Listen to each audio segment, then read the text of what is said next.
politics is different from religion. Leave Mathias alone.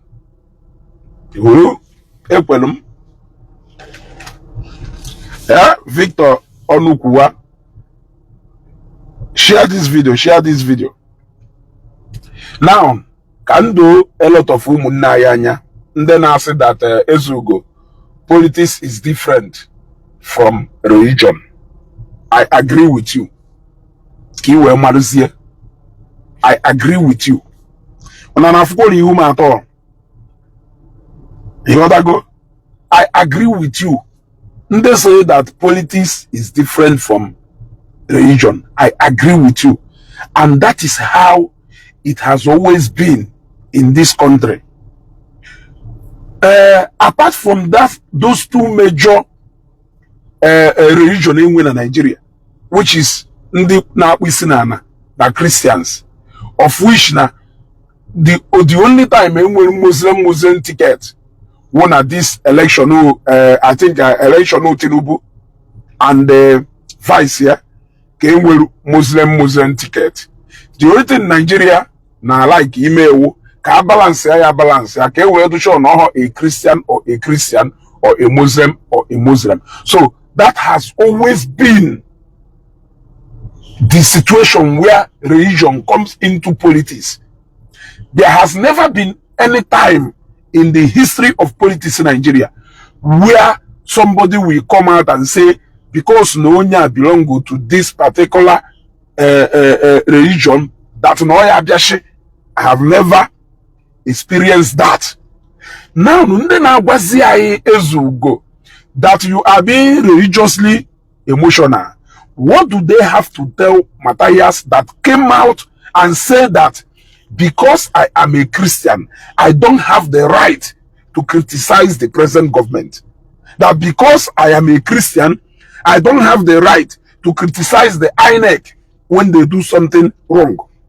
Between Aima and the Mathias, who is being religiously emotional, who is bringing in politics, who is bringing in religion into politics, irrespective of any political party you belong to, irrespective of any religion you belong to, criticism to the government is our right, and nobody should be denied that right to participate either by criticizing the government or whichever way.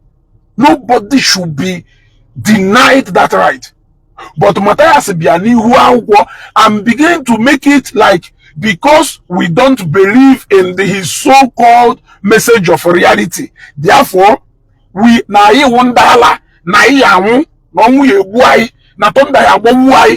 if any of us ever criticize this government or criticize INEC, now I want to now because of that you can never smell any seed. So tell me, between me and Mathias, between us and Mathias, who is being religiously emotional? Who started it? Who threw the first stone? Who cast the first stone? Yes, who cast the first stone? Who first of all brought religion into politics? Between us and Mathias, you have to be honest. You have to be honest with yourself. Don't come in here with sentiment and emotion. Don't come in here with your lies and deceit. Between Anyin and Mathias, Keronye Buso will bata religion into politics. When he was blabbing and making all those videos, he never knew that one day that he's going to be part of that process. He only thought that now Christians was he never knew that one day that he will be part of that political process. Fast forward till today, you want to come and start being emotional. As you go, forget about politics. So Mathias Omakuna, forget about religion. That a Christian can comfortably rule and deliver. If not,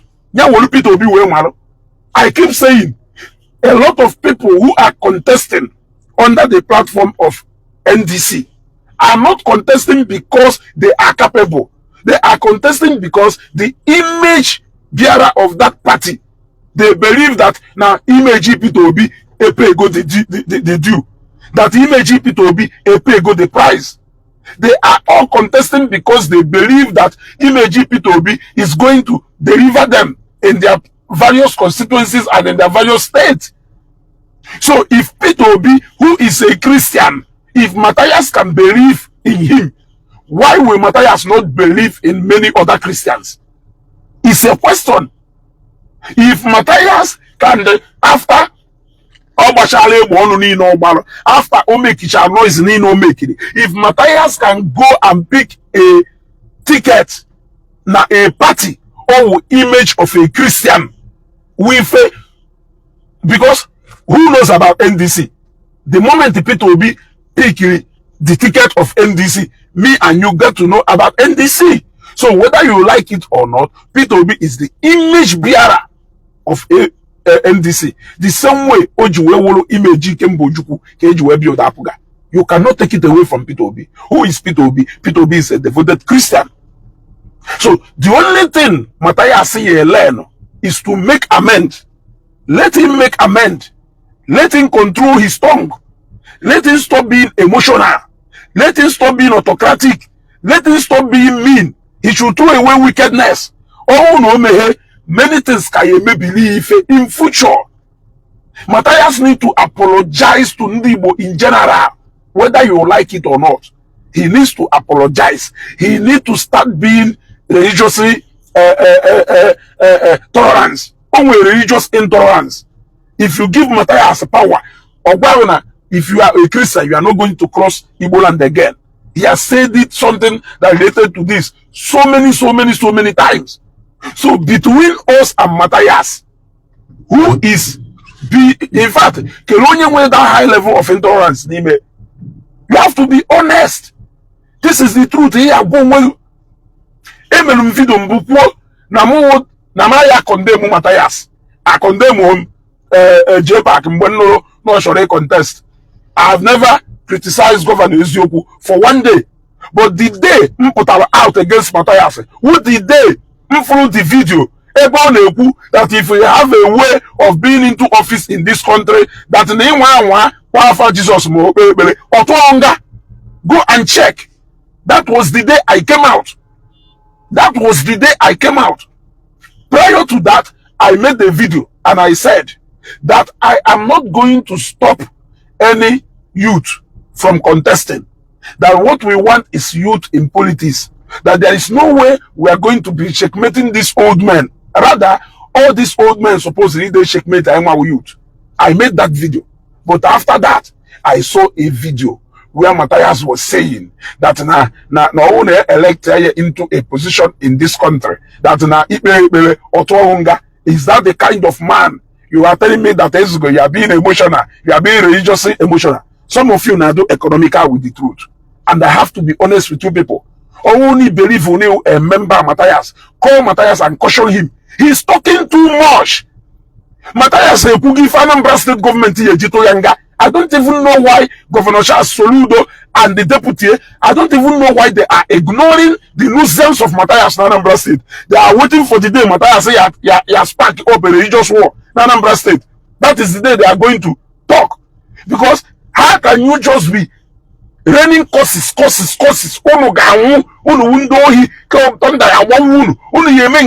Because of what? What crime did we commit against you? What crime did we commit against you? Age Christianity we go oh ekwem imecha shopota neje we go oh ekwem. The problem wuruzie na mgbe shopota ya wu mgbe mma shopota nde bu uzo shopota before shopota egburu nde bu uzo shopota before shopota dey na ago ka ejiwe onwe na ri nde kwubere ife yi na-ekwu many years ago before wepụta. If you contribute money for the Naka Mweke, God is going to bless you. Oh, when the Buzo Doka Bible. Oh, when the Buzo my Bible. Nda, Ebusi Haini, Ebu, Oluku Bosila, Shalola Teta, Esene Kacha, Okwe Kacha, the field is green for everybody. Omekuna na Nigeria. udi mmadụ ọsọkwa ụgwọ wụrụ ihe nwe followers ịda out wee jee na page Bobrisky, jee na page James Brown, jee na page all these people. Even Speed Darlington as a musician nwere fan base. So tell me who in this country, even onye ala na-agba ọtọ nwere fan base. This guy a na-akpọ Ezugo na-agụ egwu na-agụ na-eme mkpagha o nwere fans. O nwere fans. So tell me the crime Christians committed against Mathias. Nobody is against you preaching to people to join Mathias Ezeaku. You can preach to people. You can go for evangelism. You can look for a way to convince people to start coming to even. But all by force, for God's sake. All by force. Yet people even. Yeah, people military. Yeah, what people able. If a push to say that if you ever hold any position in this country, Jesus, then you are telling me that we should not mix religion with politics. Are you kidding? Are you kidding for real? Yeah? Then he came back again to tell us that now no way any Christian were right. He criticized Peter Obi or INEC. I mean Ahmed Tinubu or INEC. Is that not the height of Iberiberism? When I'm not support here, instead ono Yagba Ezeaku. Instead ono Yagba Ezeaku guy. Now the chicken has come home to roast. Now container here to another go. It is time, since you feel like you need to declare God against the Christian community. And the fact is that the Christians did not really rise up against you. Because if they rise up against you, you cannot survive it. That is the truth. Look at your surrounding. All those people gonna hand on a field. Apart from Nde from Mpo. Because now I'm in a crowd they throw from Mpo neighbor. Upon crowd ni na here to battle still. Emeka Emimueloko Ndomwelo on ground Kapankeu. Because now the guy grassroots all the more rooted than you. That is the fact. So in the spirit of don't mix religion with politics between Mona Mathias, Kelonye Buzo we misi religion with politics. The act of criticizing the present government, is it not political process? The act of condemning INEC, is it not a political affair? Is it not a political affair? If Mathias feels that because we are Christians, we shouldn't be part of that process, then we will tell him that because he's not a Christian, that he should not even contest. Yes, what goes around comes around. Hopefully in that particular video. And also, Beribe to the point that he is busy praising Peter Obi, who is a Christian. Now he has realized that indeed there is a huge difference between religion and politics. That is one. But two, you cannot give what you don't have. Reason that you cannot give what you don't have is that somebody doka check out and extremist extremist. Those people can go to any length just to protect that thing I believe in. Those people should not be found anywhere within the corridors of power. Mathias is an extremist. Yes, Mathias is full opportunity. Oh, you me fe chaka obidoru Boko Haram no gwausa. Oh, you may. Or if he find his way, oh, you may. Because he doesn't want to tolerate anybody, Christian around him. As a Christian, Nanko Mathias, oh, feel you need deserve. You don't deserve to live. That is why our battle as Christians is not even against flesh and blood. The battle is not carnal. The battle is against principalities and power. And that is why a pastor yeja cast that thing no libe. A pastor can never wish you to die. Yes, a pastor can never pray for you to die. Suffer not the wish to live. Are you a wish? Are you a wizard? Only you a wish, only you a wizard. Then you deserve a hand. Suffer not a wish to live. The battle is always against principalities and powers. The battle is not always carnal. All battle against the evil forces of darkness. And those are the forces you will see pastors rebuking, casting, and binding. They can never tell you, blah, blah, blah, move from you. Or, those spirits you feel will not possess. That cast and bind. But the battle Mathias against Monago. So those people who they don't want to tell him the truth. If they want to tell him the truth, they will tell him, Mathias, you need to change your ways. Your level of intolerance against your brothers and sisters is so alarming.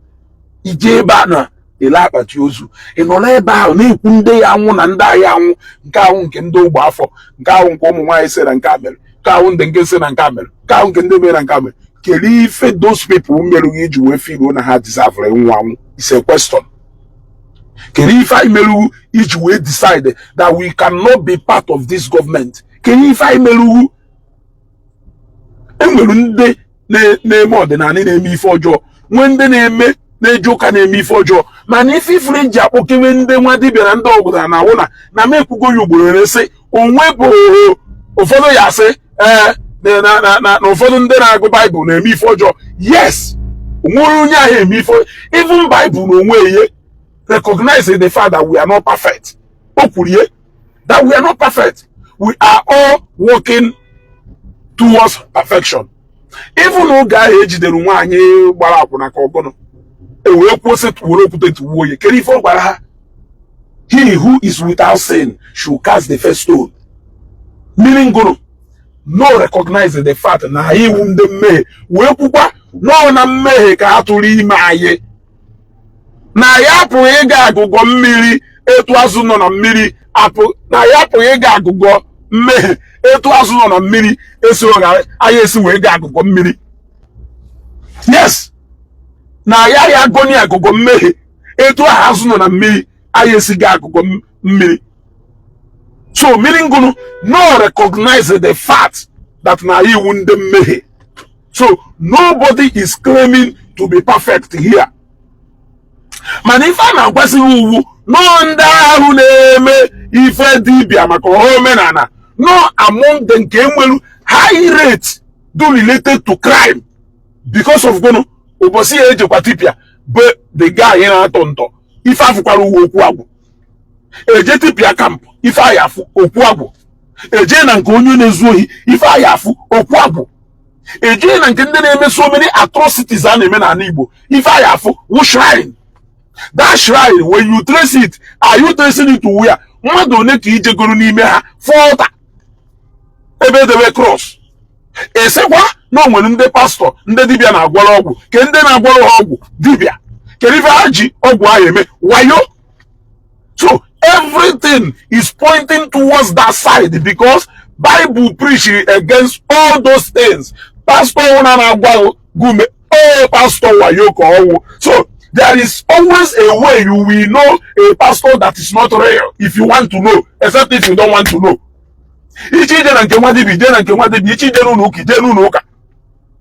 There must be signs. St. Joseph, there must be sign. You must see the sign, except if you are desperate. But there is high chances of crime. The other side, that is what we are saying. Many wadi biaketo only what analoha higher go. Oh, some percentage of them when they can name pualaka auto name real ordinary. That is exactly what we are saying. Stop pretending like you don't know what we are saying. Now, one na Mathias Ekperima Brigudu so shogodu ko separate godu I fear from oka na this ordinary. Oh yeah, dishi. You na konde na arrest ndị dibịa na-eme ife ọjọọ ịmakwa ife ha na-eme ma ife ha na-eme adọ mma ịpụta defend ha ị na-achọsọ ndị pastọ na-achọsọ ndị pastọ arrest for pastor na-ezu ohi say hapụ nwa dibịa na-ezu ohi nya gaba free. Is that your own version of justice? Ejide pastor nwa dibịa na-ezu ohi say chụwakwa pastor na-ezu ohi ayeji because of na ọnọdụ ka ndị na-eme okwu na-enwere insecurity na Igbo polisi ma ọwa amị arrest ya mmadụ gbagbuo mmadụ asị n'ọkwa ndị bụ ka hara njuru n'ugwu Awụsa ị chọrọ ka baa edo ka be ha a na-achụ ndị asị na-achụkwa ndị Yeji because of no Egburu onye eba justify onye ohi no obodo ọzọ ohi ka hancha na-ezu and the hancha niile wuru na onye deserve ịdụ ndụ onye deserve ịdụ ndụ and Yeji because na ebubo onye ni hapụgodo onye nke ọdụ ndụ. It is very simple. So this is, by the way, we are talking about people who are saying, Ezugo, you are religiously emotional. And I want to ask you, between me and Mathias, who started this? I'm going to say now the first video about Mathias' intention was I'm from poster JPAC. I'm on also the primaries. I'm from Munke Governor Ezeaku. I'm from Munke Mathias. I saw a lot of posters of young people who want to get involved in that process. And even while that I will never condemn somebody's intention to participate in this process. And the next thing on follow na page Joe ebe Mathias na ase na enye ya ochichi n'aka na onye pe pero osho. My friend, you are not supposed to be anywhere within the corridors of secret fundraising, because una like fundraising. Una like fundraising for so many things. Una like fundraising. We call one some people are not fundraising. So I will not blame you. It is still so many ways of hunting for money, hunting for fund. You know what I go? But people who are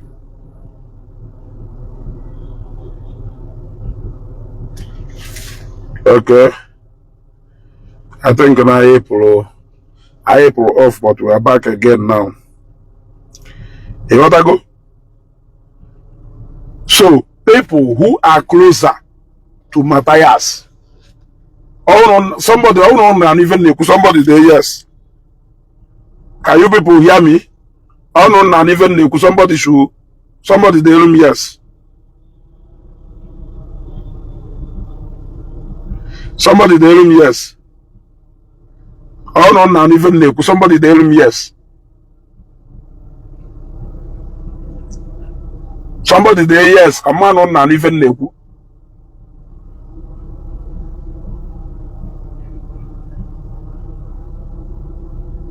Okay.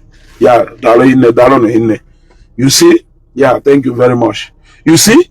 So it's as simple as that. Yeah?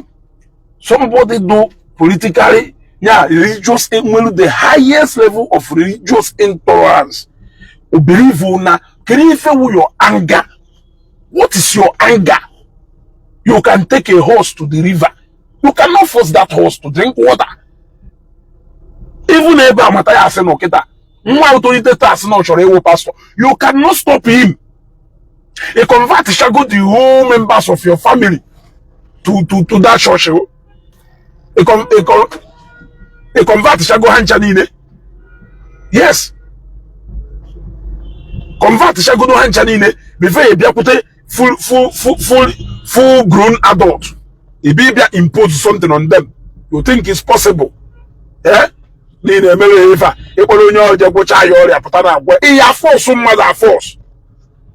what you are doing is not for humanity, only if you name it for humanity, that you are doing it for a particular interest or concern, do it for those who want. Leave those who don't want out of it.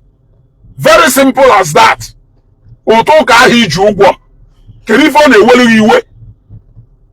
Those people now contribute to this money are not even telling you share this money based on this or based on that. You don't even know the people who are contributing this money. You don't know them. You want to go unnecessary segregation. And people are not pretending as how much value. As you go, don't miss politics with it. Come for your day also. A man on an apple, a bonacho him with it. Ono ya fuche Zuku no boda no na ewo Nigeria. Una junu na ayekwe. Yeah? Ono ya fuche Zuku. Una udo yisi na junu na ayekwe. It's not as if no na ama nke we Zuku, but because na support this jargon so na eku. Because now a Christian is okay, you are not a Christian. Let me be honest with you. Stop pretending. You should be a man.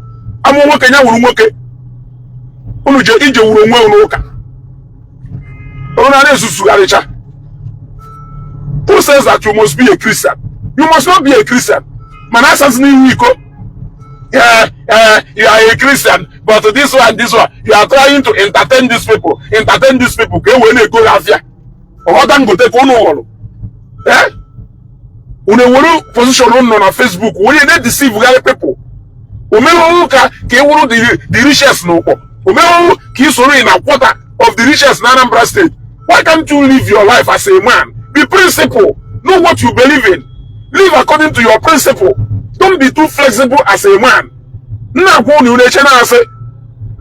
As a billionaire, not a southeast, if all it takes for you to give me money is for me to be flexible, is for me not to have policy, is for me to go out of my principle of what I believe as a man, hold your money. I go. Hold your money. Now your pocket. We also have people who believe in us. We have people who believe in what we do. Yes. We have people who believe in what we do. People who will faith and believe in everybody. People who want to hear the river. We have them. So, as a billionaire, na Southeast, if you need the for me to lose my principle as a man, but it cannot happen.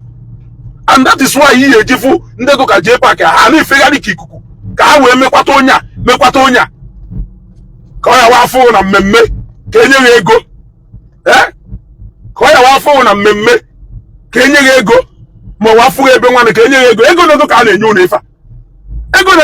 unu ifa somebody na Facebook enye go 2 million 2 times 2 million naira 2 times elenu azu iko we nya yes elenu mazu iko owenye nya and we even yori no war emerum yet that is somebody mo na make business no na the tune of ego ne any dey make compromise on when before emerum ife e what I go I don't need to do that or from like am ni ife na-eme when believe ni ife na-eme so sometimes I want to make go na enyu na ifa ono uche mo no put na Facebook agbokwara mo no again no okwe ife na-eme Mathias today Moronie, onwe ife njini wonye ordinana. Enwe me lot of ndo ordinana as friend. As a matter of fact, BC Edo na Edo Nnewi. Mma abata BC Edo tata enye mu mmanya nwom. Enye mu nieriem. Yes. E what I go? We must not all believe in the same thing. That is it. We must not all believe in the same thing. But the fact is, let us have mutual respect for each other. That is if I neku.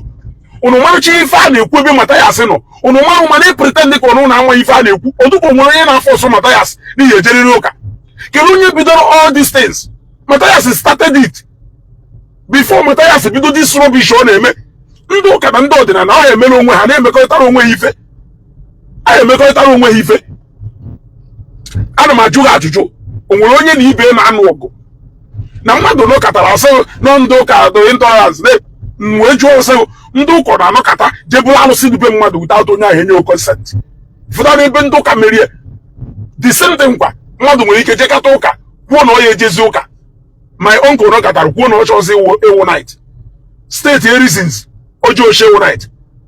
Je na bishop court bishop gwa ife o eme o je gwa ife o eme o shimta kwa night e mo yoko.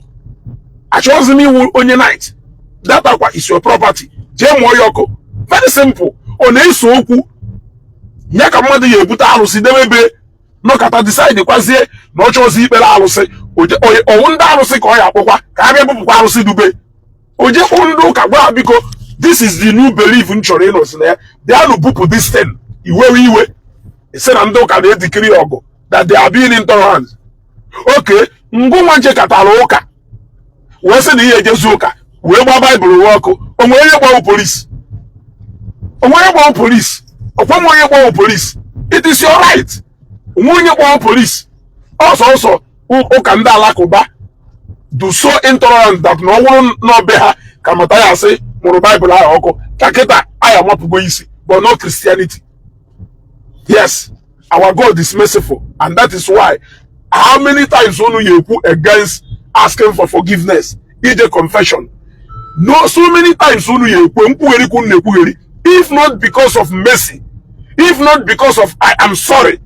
Today, ana m ekwu na-ekwusi ike ife eji egbu mmadụ inidiho ịdọwa mmadụ ịdọwa agụọ na onwe gbuo yes onwe ndị ya awụ challenge nkịtị ihe enye ha lakpu ụla teta ịghọgo onye nwụrụ anwụ ịbụ chekwa na iwu na onye rie ego mmadụ o nwere onye ihe eri billions oneweghị ndu o nwere onye ihe eri billions ya oneweghị ndu ife eji egbu mmadụ enidiho ibu so ọ na-apụ chekwa na onwere the kind of level of sin ihe a commit against mmadụ onye ahụ ewegbuo ya gwa a na-ekwu okwu forgiveness na-ekwu okwu for mercy mmadụ anọ na-asị onye mere arụ mechasịcha arụ onye yọ mgbagharụ ịha ayọ mgbagharụ nke onwe ịha ayọ mgbagharụ emekọ na by mercy ka iji wee ka nọrọ ndụ today o nwere onye nwere ike ịmụ moto ya ọkụ o neweghị ndu onwe ife onye emeghị ịmụ moto ya ọkụ o neweghị ndu onwe ife onye emeghị ụbọchị ịghachiri chu ya gafuo oyiye ya egwu ịghọta ife a na-ekwu enweghị nsọ m amaghị m nsọ o nwere ike ifewu nsọ rute na saịdị ma onwe ife m ji ekpọrọ ifewu nsọ m rute na saịdị go onwe ife iji ekpọrọ etu akụwa si wee do so all by virtue of that forgiveness ka mụ na ji wee do ntụta the only thing we need is so wicked that people can forgive you but you cannot forgive people ndị a na-adị ekwu na ha enwe forgiving spirit ifu ka m si ada afọ ha you are a monster who says you are perfect ị na-emejọ mmadụ every day and Bible understand the fact that we are imperfect. That no matter how perfect you feel, they are there major mmadụ. And it is not left for you to decide the weight of your being metal to me. It is me. Yes. Only when you John job biscuit or yet only John job biscuit in Mpe Tanesha ya wero. If oji pata ego ta okwenye nye one kobo who because of nji jolie mburu perimpe. There are such people. Manu nwere ihe na enụrụ ọgụ pịawasịcha onwe ha isi ọ forgive go nya ọ forgive go nya wee ruo taa ya na onye awụ otu aka ekpe na otu ọrụ yes ka m kwuo ka ọsọfịa ụna na-ekwugheri ọtụkọ na ụna amaghụ na that forgiveness so n'ife mere mụ na ahụ ji wee nọrọ ndụ taa mana emeghị nke gị na-eme na-emewuo ịma nke mere mmadụ so all these people nọ na South East kpọrọ onwe ha ọgaranya nọrọ indirectly na support bloggers niile a na support Mathias na unrest ọ na-eme. You people don't want to control him because ụnụ na-achọ ndị na-asagharị uso ego asụgụnụ a na-eke ego mmụọ na mmadụ gụ n'udo. Ọ bụrụ na what it will take you to give me that money is for me to compromise on my principle, for me to go beneath my family principle. I cannot do that. Take that your money, I don't need it. You want to go? I don't need it. You want to go? I don't need it, man. You want to give it now? So that is it. Because of what we believe in, they are still there. And that is what I believe in this life. They make good business people in trust go because of you. Can even as we 1 million, then 500,000, then go. Are you when they more than that money? Believing in us, so why will I compromise now? Go where if he in a coup, and when if he in a coup, oh no, where you're in for you, only they foul. It do know where I go. It got to go.